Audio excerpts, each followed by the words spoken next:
Yes, hello there. Good morning, good afternoon, good evening, whatever time um, there is right now over there. Again, this is Father Rodian, a deacon in the Orthodox Church. And I'm going to talk about, once again, about if you want to know more about the Orthodox Church, of course, the invitation, like I said, my previous video is to come and see. Come and see. Come to our liturgy and see, observe, know what the Orthodox Church is through our liturgy, through our divine services, the other ones, like for example, baptism, chrismation, now the Eucharist, all of them, the Holy Mysteries, or as Catholics call it, the Holy Sacraments. And so learn and know about the Orthodox Church through the divine services and the Holy Mysteries. Now, like I said before as well, there are three canonical jurisdictions here in the Philippines right now. We have, of course, the first one, the Ecumenical Patriarchate. The second one is the Patriarchate of Antioch. And the third one is the Moscow Patriarchate, along with Rokhor. Rokhor, of course, the Russian Orthodox Church outside Russia. So all those three, or if you can include Rokhor, like before, that have missions here in the Philippines. And we're blessed over here in Parañaque, where we live, because three of course, all three are here in Parañaque.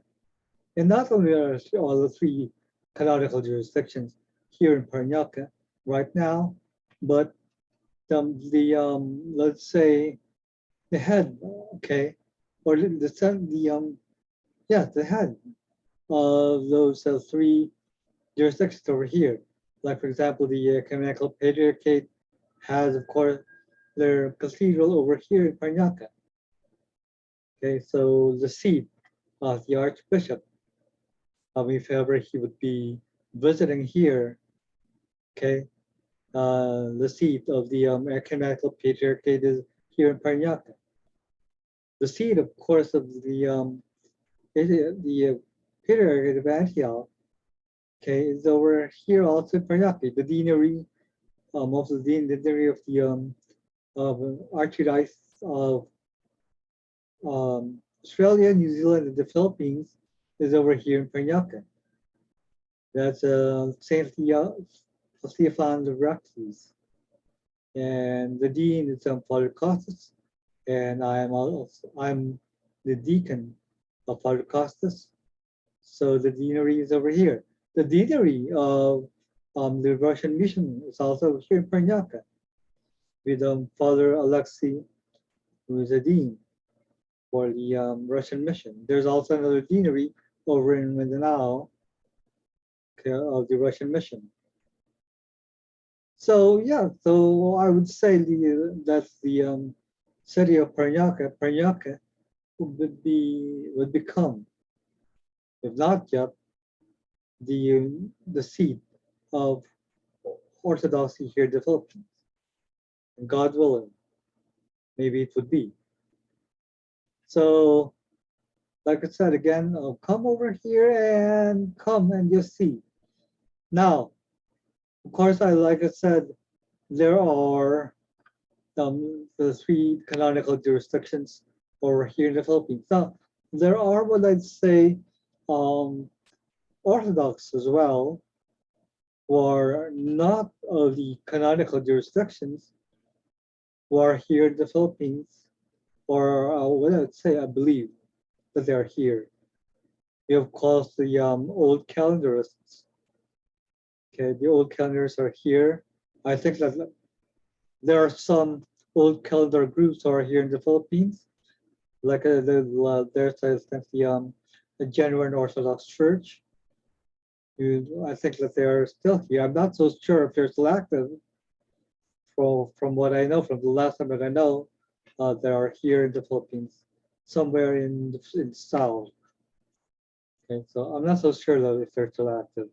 Now there's an information as well that I know that the old believers, the Russian old believers, would be coming here in the Philippines. They don't have any official mission over here, but from what I know, that they have contacts to some people here in the Philippines. Okay, and so the old believers are from Russia. Okay, from Russia. And from what I understand, one group is in contact with some people here in the Philippines. So that would be an interesting development. I'm not so certain yet where would they have, where would they be based, but from what I know, they are already in talks. So those are the, let's say, some of the Orthodox groups who are here in the Philippines or coming here in the Philippines.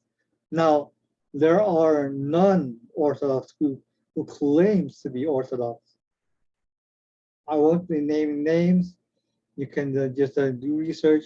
They claim to be Orthodox, but they are not Orthodox. Their practice is not Orthodox. Their succession is not Orthodox. They just claim to be Orthodox, and they are already here in the Philippines.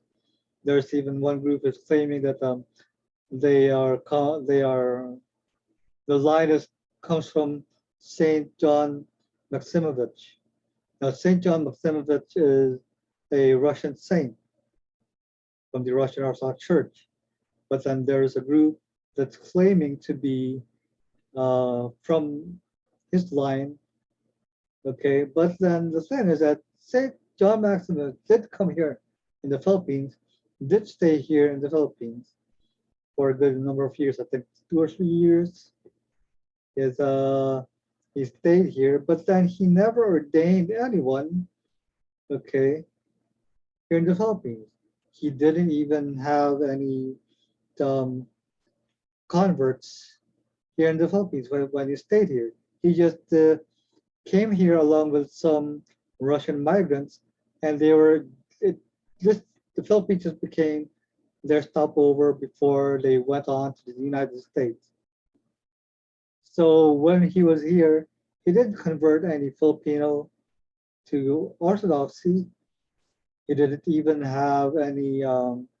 He didn't even have any ordained any Filipino to be clergy.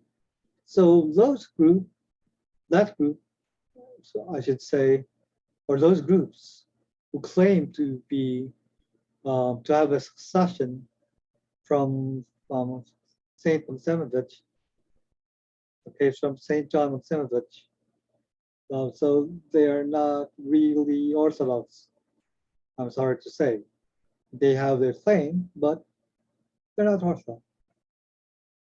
So those are some of those claims, and those are some of the things that you have to remember. So we have three canonical groups, so three canonical jurisdictions, I should say, in the Philippines, like the Ecumenical Patriarchate, the Patriarchate of Antioch, and the Moscow Patriarchate, along with Rockford, okay, here in the Philippines.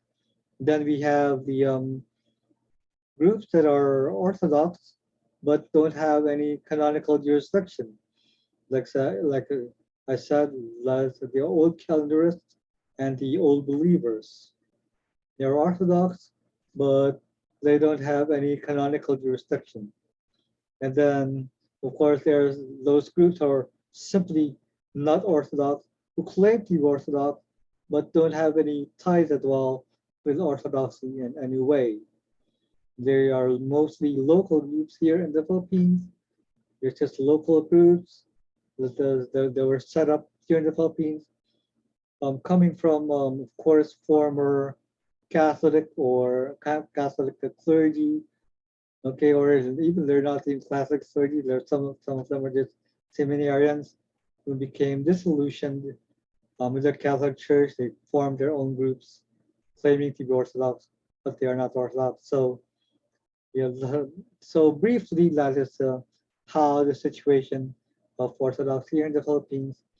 So again, three canonical groups, okay, three canonical jurisdictions. Those are the only things that you should know, as well as Orthodox groups, the Old Calendar, and the Old Believers. So those are the only Orthodox that you should be aware of. So I hope that you learned something over here. And again, this is Father Rudian, coming from the Patriarchate of Antioch under the jurisdiction of the Archdiocese of Australia, New Zealand, and the Philippines. Thank you and have a nice day.